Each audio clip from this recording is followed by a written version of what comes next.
حسن بانو نے کہا کہ دوسرا سوال یہ ہے، ایک شخص نے اپنے دروازے پر لکھ کر لگا ہے کہ نیکی کر دریا میں ڈال، اس کی خبر لا کہ یہ کیا بھید ہے؟ حاتم نے پوچھا، کدھر رہتا ہے؟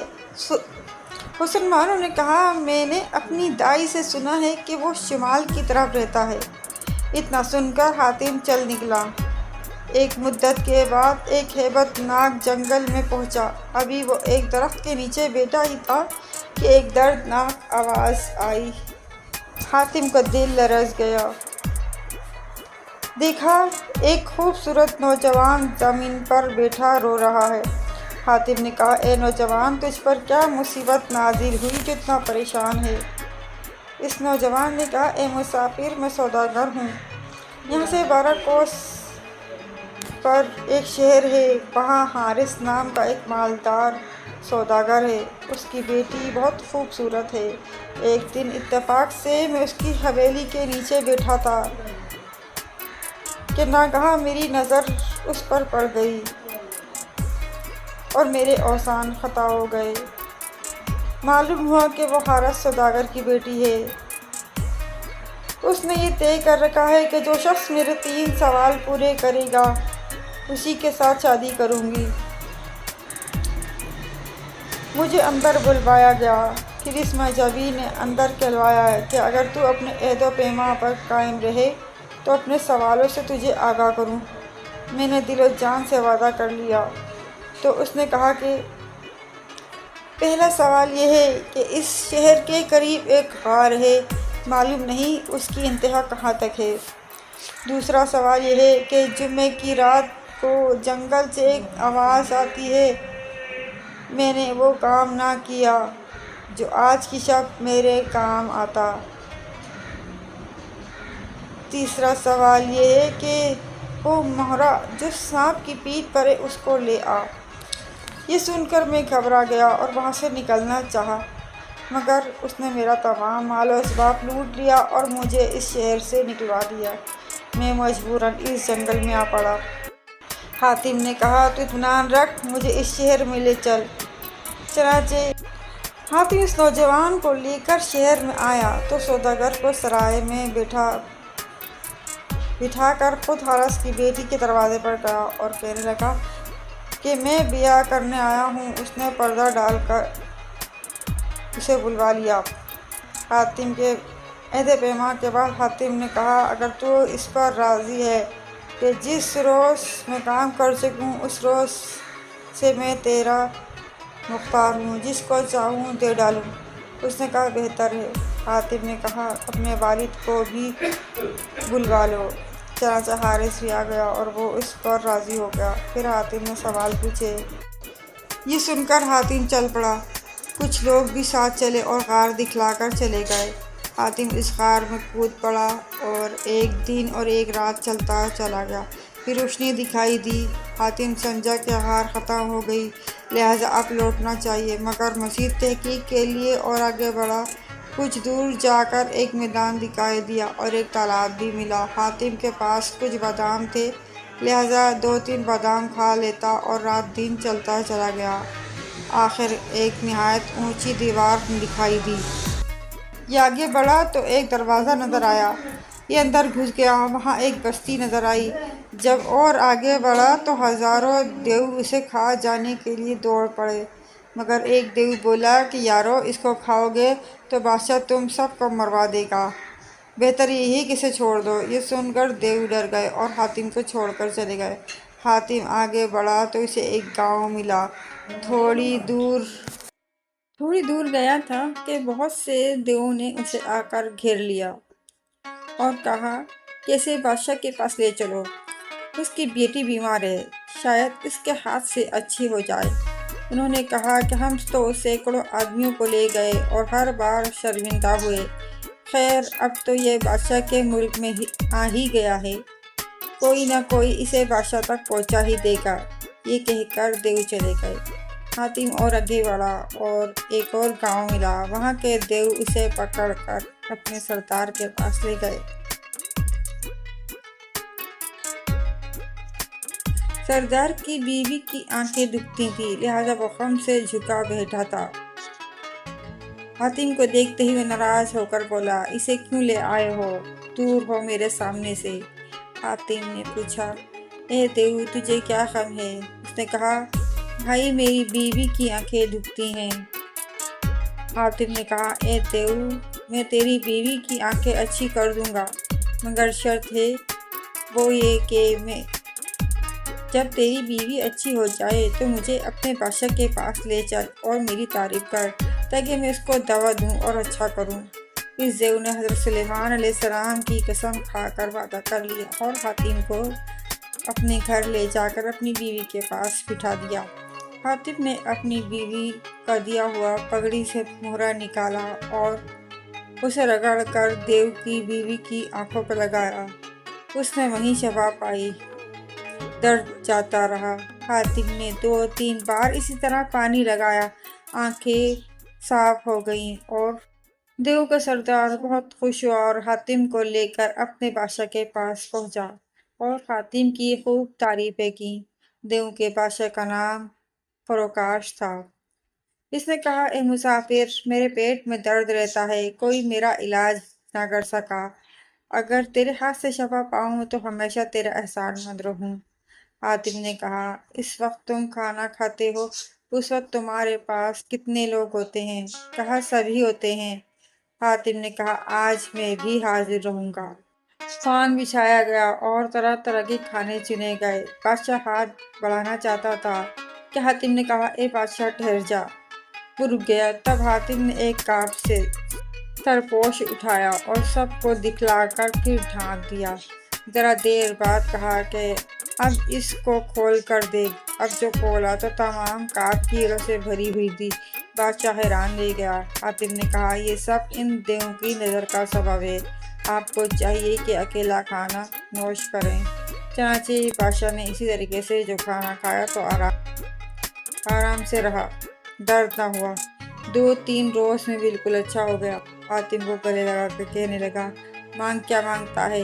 حاتم نے کہا، میں انسان ہوں، میرے بہت سے بھائی تیرے یہاں قید ہیں، ان سب کو آزاد کر دے تو بڑا احسان ہوگا۔ یہ سنتے ہی فروکاش نے سب کو بلایا اور عمدہ لباس اور راستے کا خرچ دے کر رخصت کیا۔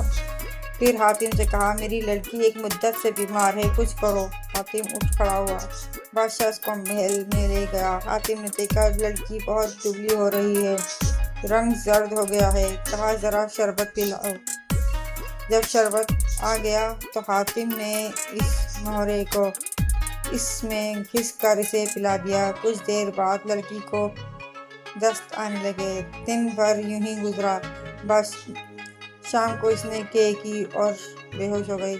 تمام رات اسی طرح گزر گئی۔ صبح ہوتے ہی اس کو بھوک لگی، خاصا طلب کر کے نوش فرمایا۔ ہر 15 دن میں تکلیف بالکل جاتی رہی۔ 1 مہینے کے بعد حاتم رخصت ہوا اور دیووں نے تمام سامان سمیت اس کو غار میں پہنچا دیا اور خود چلے گئے۔ ادھر حارث کی بیٹی نے غار پر جاسوس بٹھا رکھے تھے، وہ ڈر کر بھاگے۔ حاتم نے پکار کر کہا کہ ڈرو نہیں، میں وہی ہوں جو غار کی خبر لینے گیا تھا۔ وہ لوگ حاتم کی آواز پہچان کر واپس آئے۔ پھر حاتم تمام سامان لے کر سرائے میں آیا اور اسی سوداگر کو بخش دیا۔ حارث کی بیٹی کو اس کی خبر ملی تو اس نے حاتم کو بلایا۔ حاتم نے سارے واقعات اس کو سنا دیے اور کہا، ایک شرط میں بجا لایا، اب دوسری کہہ۔ اس نے کہا، جمعے کی رات کو ایک آواز آتی ہے کہ میں نے وہ کام نہ کیا جو آج کی رات میرے کام آتا۔ یہ سن کر حاتم وہاں سے روانہ ہوا۔ چند روز بعد وہ آواز اس کے کان میں پڑی۔ حاتم اس کی تلاش میں مارا پھر رہا تھا کہ گاؤں نظر آیا۔ وہاں کے لوگ رو رہے تھے۔ کچھ نے کہا کہ 7ویں تاریخ پنج شبری کے دن ایک بلائے عظیم آتی ہے اور ایک آدمی کو کھا جاتی ہے۔ اس مرتبہ رئیس کے لڑکے کی باری ہے۔ یہ سن کر حاتم رئیس کے پاس گیا اور دلاسا دیتے ہوئے کہا، تیرے بیٹے کی خاطر میں جاؤں گا۔ رئیس بولا، اے جوان، اس بلا کے آنے میں 4 دن باقی ہیں۔ حاتم نے کہا، اس بلا کی صورت کے بارے میں بتا۔ رئیس نے زمین پر اس بلا کی صورت کھینچ دی۔ حاتم بولا، اس کا نام ہلوکا ہے، یہ بلا کسی طرح نہ مر سکے گی۔ ہاں، اگر میرا کہا مانو تو اسے تمہارے سر سے ٹالوں۔ رئیس خوش ہو کر بولا، حکم کرو۔ حاتم ایک شیشے کی دکان پر پہنچا اور کہا کہ 4 روز کے اندر ایک ایسا آئینہ بنا دو جو 200 گز لمبا ہو اور 100 گز چوڑا ہو۔ 3 روز میں ویسا ہی آئینہ بن گیا۔ پھر حاتم نے ایک سفید چادر منگوا کر اس کو اس جگہ کھڑا کروا دو۔ پھر حاتم نے ایک سفید چادر منگوا کر کہا کہ اس کو اس جگہ کھڑا کر دو جہاں وہ بلا آتی ہے۔ انہوں نے ایسا ہی کیا۔ پھر حاتم نے ایک سفید چادر منگوا کر آئینے کو ڈھانپ دیا اور کہا، اے یارو، اب تم سب اپنے گھر کا راستہ پکڑو۔ جو تماشا دیکھنا چاہتا ہے وہ میرے ساتھ رہے۔ رئیس کا بیٹا بولا، میں تمہارے ساتھ رہوں گا۔ اور جب رات ہوئی تو وہ آواز ان کے کان میں پڑی۔ سب ڈر گئے۔ تھوڑی دیر بعد ہلوکا مانند گنبد کے اس طرح نمودار ہوا کہ 9 ہاتھ، 9 پاؤں، 9 منہ بدن میں ہیں اور لوٹتا چلا آتا ہے۔ دھواں اور شعلہ اس کے منہ سے نکلتا ہے۔ حاتم نے فوراً آئینے پر سے چادر کو ہٹا دیا۔ اس نے اپنی صورت جو دیکھی تو دم بخود ہو گیا اور ایسا نعرہ مارا کہ زمین دہل گئی اور لوگ ہش کھا کر گر پڑے۔ آخر بلا نے یہاں تک سانس کھینچا کہ پیٹ پھٹ گیا۔ تب ایک ایسی ہولناک آواز پیدا پھر ہوئی اور لوگوں کے رہے سہے ہوش بھی اڑ گئے۔ لوگ جب ہوش میں آئے تو کیا دیکھتے ہیں کہ ہلوکا کی جان نکل چکی ہے۔ رئیس اور اس کا بیٹا حاتم کے پیروں میں گر پڑے۔ پھر انہوں نے ہر طرح کا زر و جواہر لا کر حاتم کے آگے رکھا۔ پھر انہوں نے حاتم کے آنے کا سبب پوچھا۔ حاتم نے کہا، ایک آواز جنگل سے آتی ہے کہ وہ کام میں نے نہ کیا جو آج رات میرے کام آتا، اس کی تحقیق کرنے آیا ہوں۔ رئیس نے کہا، صاحب، یہ آواز تو میں ایک مدت سے سنتا ہوں مگر یہ نہیں معلوم کہاں سے آتی ہے۔ حاتم اس روز وہاں رہا۔ جب رات ہوئی تو وہی آواز پھر آئی۔ وہ اسے سنتے ہی اس طرف روانہ ہو گیا۔ کئی دن بعد ایک ٹیلہ نظر آیا اور حاتم نے دیکھا کہ یہ ایک مزار صاحب کمال کا ہے اور شاید یہ آواز یہیں سے آتی ہے، لہٰذا یہیں بیٹھنا چاہیے۔ اتنے میں رات ہو گئی۔ وہ آواز پھر آئی۔ حاتم یاد اللہ میں مشغول رہا۔ جب خوب رات ہو گئی تب ہر ایک قبر سے ایک شخص بزرگ صورت نکلا، صاف ستھرا فرش بچھا کر اور نورانی لباس پہنے اپنی مسند پر بیٹھے۔ اتنے میں ایک شخص تباہ حال گندے کپڑے پہنے ننگے پاؤں کسی ٹوٹی پھوٹی قبر سے نکلا اور خاک پر ہی بیٹھ گیا۔ وہ ایک آہ کھینچ کر بولا، وہ کام میں نے نہ کیا جو آج کی رات میرے کام آتا۔ چنانچہ حاتم اس کے پاس گیا۔ اے عزیز، تو نے ایسا کیا گناہ کیا ہے جو اس عذاب میں گرفتار ہے؟ وہ بولا، میں ان لوگوں کا سردار ہوں، میرا نام یوسف ہے، میں بے حد بخیل تھا، کبھی اللہ کی راہ میں خرچ نہ کیا، اگر کوئی نوکر کسی کو دیتا تو اسے منع کرتا۔ حاتم نے پوچھا، تیری نجات کا کوئی طریقہ؟ اس نے کہا، اگر اللہ تجھے توفیق دے تو شہر چین جا، میری حویلی سوداگروں کی محلے میں ہے، یوسف سوداگر نام مشہور ہے، وہاں جو میرا مال گڑا ہے اس کو 4 حصے کر، 1 حصے میرے لڑکوں کو دے اور 3 حصے اللہ کی راہ میں خرچ کر دے، امید ہے کہ نجات پاؤں۔ یہ سن کر حاتم نے اس سے وعدہ کیا کہ یہ کام ضرور کرے گا اور حاتم چین کی طرف روانہ ہوا۔ ایک طویل مدت کے بعد آفتیں اٹھاتا ایک جگہ پہنچا۔ کیا دیکھتا ہے کہ ایک کنواں پر ایک شخص کنویں میں پانی بھرتا ہے کہ اتنے میں ایک سانپ ہاتھی کی سونڈ کی طرح نکلا اور اس شخص کی کمر پکڑ کر کنویں میں کھینچ لیا۔